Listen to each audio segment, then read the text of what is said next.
I'm a little interested in when you just kind of gave us the idea of why someone should donate to Yale. I was wondering how receptive your donors are to your message that you just gave right now. What kind of donors are you appealing to? And is it like really wealthy businessmen, or is it more like people who have made their fortune in like entrepreneurs or maybe in law or something? Or, and kind of also, do they have their own agendas when they come in? Do they want specific changes, or do they just want to follow the university's lead? Mm-hmm. That's a really interesting question. And the first part, what kinds of donors do we work with? We try to work with, the whole alumni group. Obviously, not everybody is, willing to engage or so. But, through our annual fund, everybody has an opportunity to give a small gift, and, they add up. They add up significantly. We have, we raise about $26 million in unrestricted gifts to the annual fund.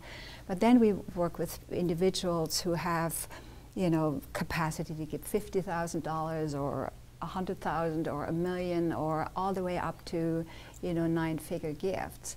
So we try to, cover everybody. And even we are working with parents, meaning not parents who themselves went to Yale, but parents whose only connection to Yale is through their kids who are currently here. And, obviously those individuals who give us, we have parents who gave us $10 million in addition to paying tuition and all of that. So we try to work with as many donors as we can. But it's Carl, you talk about a very intriguing issue, and that is, does a donor come with ideas? Or, is a donor just waiting for us to tell them this is what we like you to do? Well, obviously, it's across the board. The university always has its priorities, its vision, etc. And obviously, when we go out, we would like to, make a compelling case that individuals should, give to that. But when somebody has the capacity and the interest of making an extraordinarily large gift, they tend to come with their own ideas. And then it is becoming a very interesting, kind of negotiation. Negotiation is not the right word. It becomes a very interesting conversation that sometimes may take very long to complete. Because of course, if I have $100 million to give away, I probably gave it some thought what I want to do with it. And I have a dream. I want something right, to happen, and I think Yale is the best place for it to happen. So, what is there to talk about?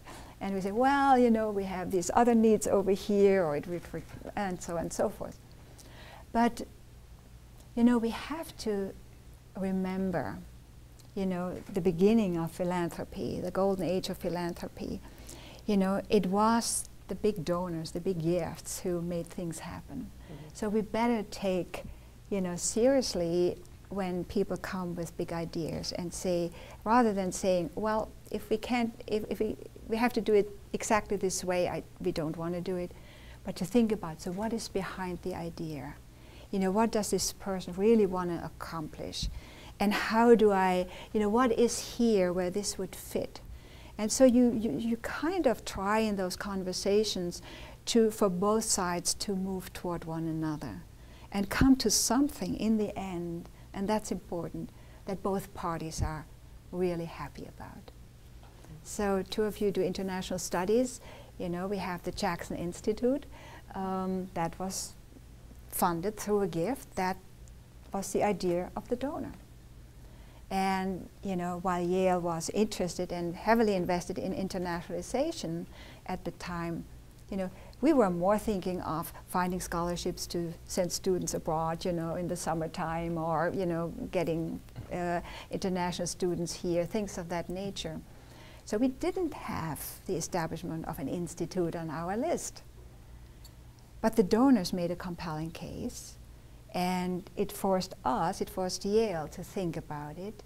And, by the time the agreement was signed, both the donors as well as Yale had moved from where they were when we started the conversation to something where everybody is very happy. And I have heard President Levin talk about the Jackson Institute as the best academic startup he's ever seen. So it worked.